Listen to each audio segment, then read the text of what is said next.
Hello everyone, welcome back to my YouTube channel victory biology classes. तो आइए आज इस वीडियो के माध्यम से मैं आपको बताने वाला हूं बायोलॉजी का एक महत्वपूर्ण टॉपिक पाचन और अवशोषण। वैसे तो यह अध्याय बिहार बोर्ड के क्लास 10th की पहली अध्याय है और क्लास 11th की अंतिम यूनिट अर्थात यूनिट 5 में यह अध्याय दिया हुआ है। तो आइए देखते हैं पाचन। जैसे पाचन की बात आती है तो हमारे जहन में माइंड में एक बात घूमती है, पाचन सही तो सब कुछ सही, पाचन अगर ठीक ठाक नहीं है तो बहुत सारी समस्या हमें देखने को मिलता है, सुनने को मिलता है। तो आइए इसी टॉपिक में हम जानें कि कब कौन समस्या उत्पन्न होती है, अब कब नहीं होती है। तो पहले ये तो आगे का टॉपिक है, लेकिन हम आज इसका इंट्रोडक्शन के रूप में शुरुआत करता हूं कि यह टॉपिक कैसे पढ़ना चाहिए और कैसे शुरू होना चाहिए, है ना। तो उम्मीद करता हूं कि हर क्लास के बच्चों के लिए यह वीडियो काफ़ी उपयोगी होगा, है ना। जो बच्चे पास आउट हो चुके हैं या जो पढ़ रहे हैं उसके लिए भी, और बाद बाकी हर इंसान के लिए यह टॉपिक देखना पढ़ना जरूरी है और समझना जरूरी है। तो आइए देखते हैं इस टॉपिक को, और नाम है उसका है पाचन और अवशोषण। तो सबसे पहले पाचन, जैसे पाचन का नाम आता है तो इसकी परिभाषा हम देने से पहले हम जाने कि हम पाचन किसका करते हैं। तो सबसे पहले नाम आती है भोजन का। तो भोजन, यहां पे हम बात करते हैं भोजन। भोजन को क्या बोलते हैं? फूड। तो फूड जो हुआ ये क्या क्या फूड है क्या? तो फूड हमें क्या देता है? तो फूड सबसे पहले सभी सजीवों के लिए क्या होता है? आवश्यक। सभी सजीवों के लिए आवश्यक होता है तो वह है भोजन। ठीक है, चाहे छोटे जीव हो या बड़े जीव हो, सबको भोजन की आवश्यकता होती है। चलिए, ये तो समझ गए कि पाचन अगर हम करेंगे किसका? तो भोजन का। अब भोजन हम करते किसका? भोजन क्या है, कौन कौन से चीजों में भोजन मिलता है, तो पहले उसको देखें हम। तो भोजन के रूप में सबसे पहले क्या लेते हैं? मान लीजिए ये रोटी है, मीन्स ये चपाती ले लिए। उसके बाद यहाँ पे हम एक गिलास दूध कर लिए। चलिए, यहाँ पे एक गिलास दूध हो गया। यहाँ पे क्या ले लिए? ये ब्रेड है और यहाँ पे इसको मिल किए, इसको ब्रेड किए। ठीक है, और एक और चीज लेता हूं,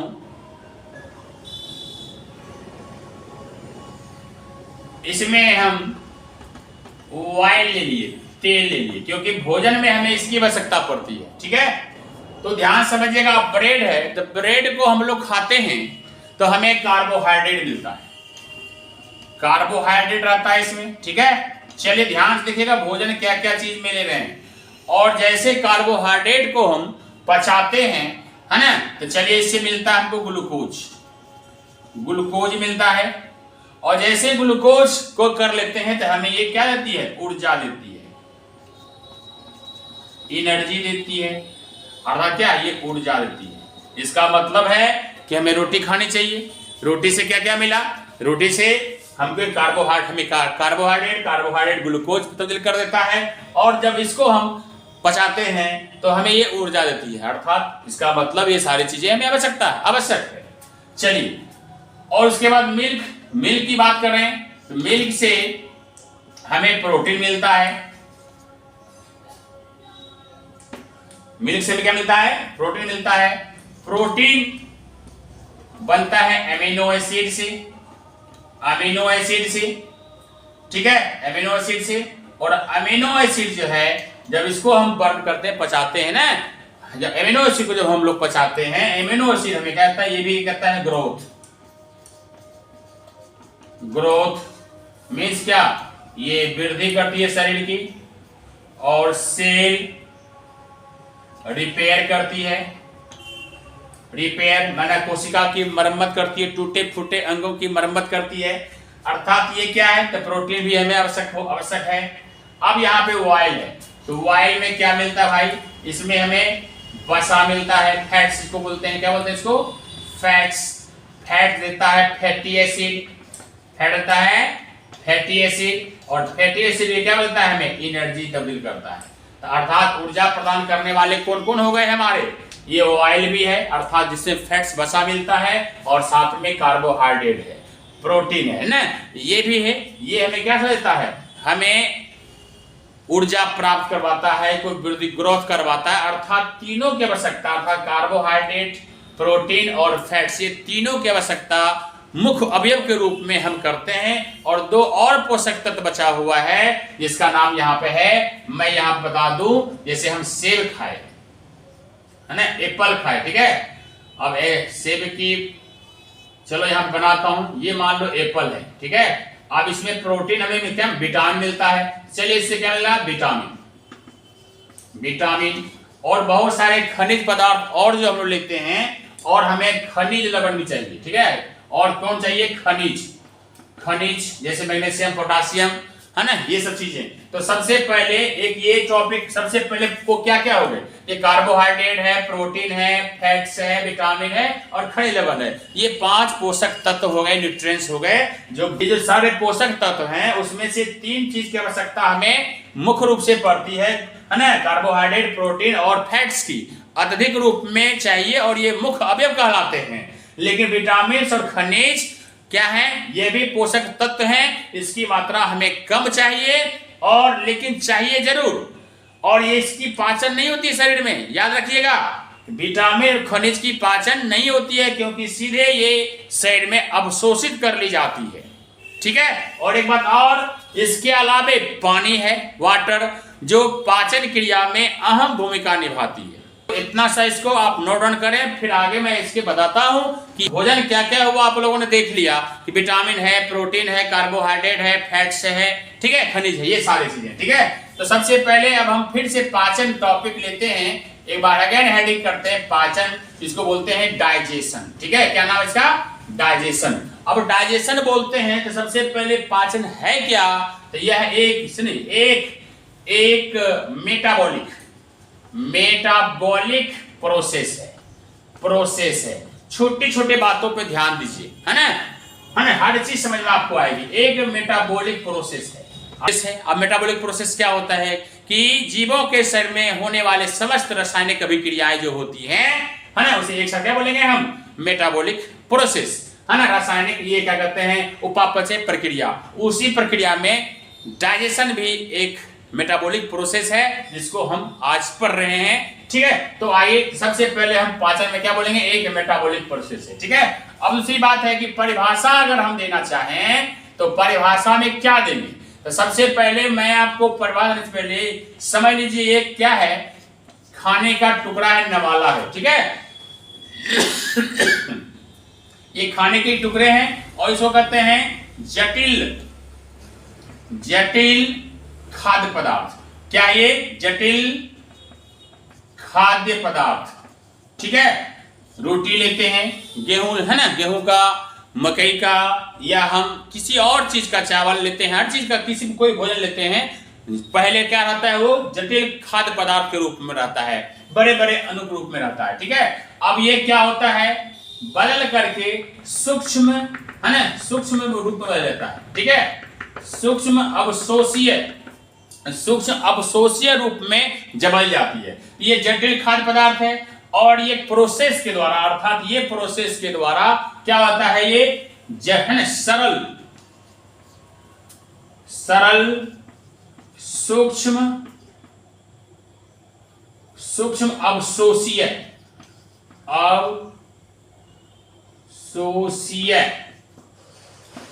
रूप में परिवर्तन होने की प्रक्रिया। आप परिभाषा आप आराम से लिख सकते हैं कि पाचन की क्या परिभाषा दे सकते हैं कि जटिल खाद्य पदार्थ जब सरल सूक्ष्म अवशोष्य रूप में परिवर्तन हो जाती है तो उसे हम पाचन कहते हैं, या जटिल खाद्य पदार्थ जब सरल रूप में बदल जाए तो उसे भी क्या कहेंगे, हम पाचन कहेंगे। तो बड़े अच्छे ढंग से आप पूरे कॉन्सेप्ट को समझने की कोशिश करें ताकि परिभाषाएं अपने से हम अपने अपने तरीके से दे सकें। अर्थात बड़े बड़े चीज जब छोटे छोटे बल जाता है और शरीर में पच जाता है, शरीर में ऊर्जा मिल जाती है, ताकत मिल जाती है, ठीक है।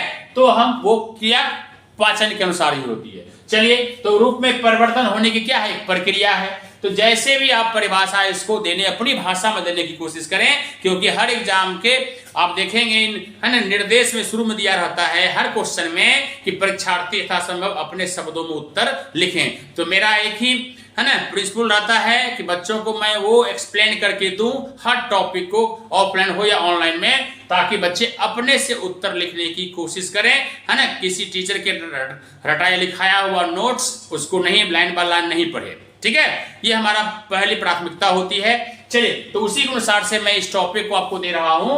अब जो है मुख्य रूप से एक स्पेशल नोट हम देते हैं, है ना। स्पेशल नोट में एक बात लिखते हैं कि पाचन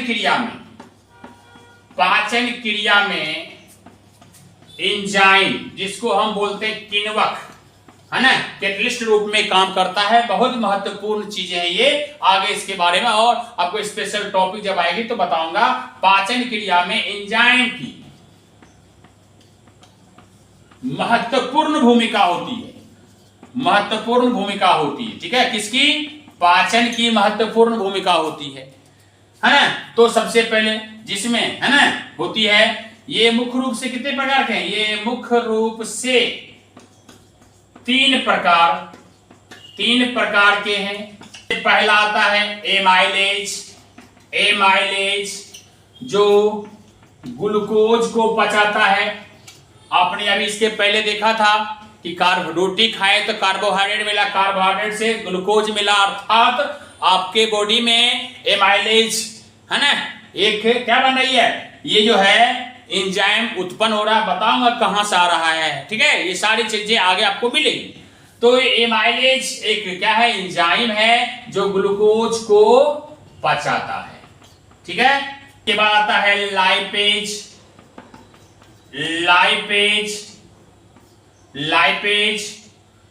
ये किसको, ये फैटी एसिड को पचाता है। अर्थात जो हम तेल घी खाते हैं ना, जिससे फैट से, है ना, जिसको फैट्स बोलते हैं, उसे फैटी एसिड में रहता है। अब उसको जो पचाने के लिए हमें क्या चाहिए, लाइपेज चाहिए। और एक तीसरा जो सबसे महत्वपूर्ण होता है ना, प्रोटीएज या ट्रिप्सिन, ये प्रोटीन को पचाता है। अब देखिए, यही पाचन संबंधित यह भी बातें जानना जरूरी था कि पाचन में पानी की भूमिका हो गई, पाचन में फिर एंजाइम का भूमिका हो गई। तो एंजाइम में कौन से एंजाइम की भूमिका है, तो आपने देखा एमाइलेज जो ग्लूकोज को पचाता है, लाइपेज जो फैटी एसिड को पचाता है, और प्रोटीएज जो प्रोटीन को पचाता है, ठीक है। आपने देखा। अब आगे जो मैं आपको इसके आगे बता रहा हूं कि आप पाचन के स्टेप कौन से हैं, उसके बाद स्टेप बताऊंगा। उसके आगे फिर मानव का हम पाचन तंत्र के फिगर के द्वारा 1 बाय 1 करके माउथ से लेके एनस मलद्वार तक की बात करेंगे।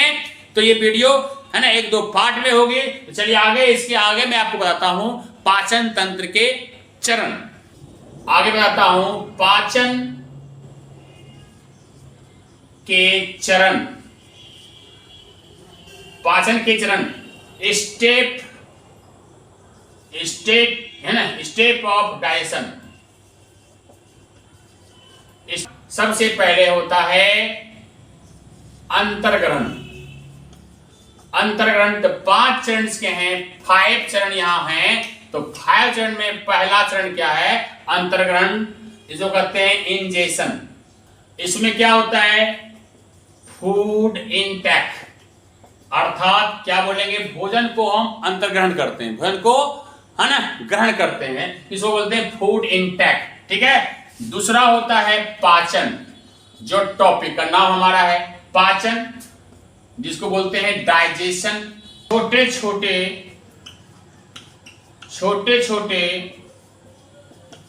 टुकड़ों में टूटना, ये हो गया आपका पाचन। अब आता है अवशोषण, एब्जॉर्प्शन, सूक्ष्म पोषक तत्वों का शरीर में अवशोषण, ये क्या होगा, शरीर में अवशोषण होगा, स्वांगीकरण, स्वांगीकरण, एसिमिलेशन,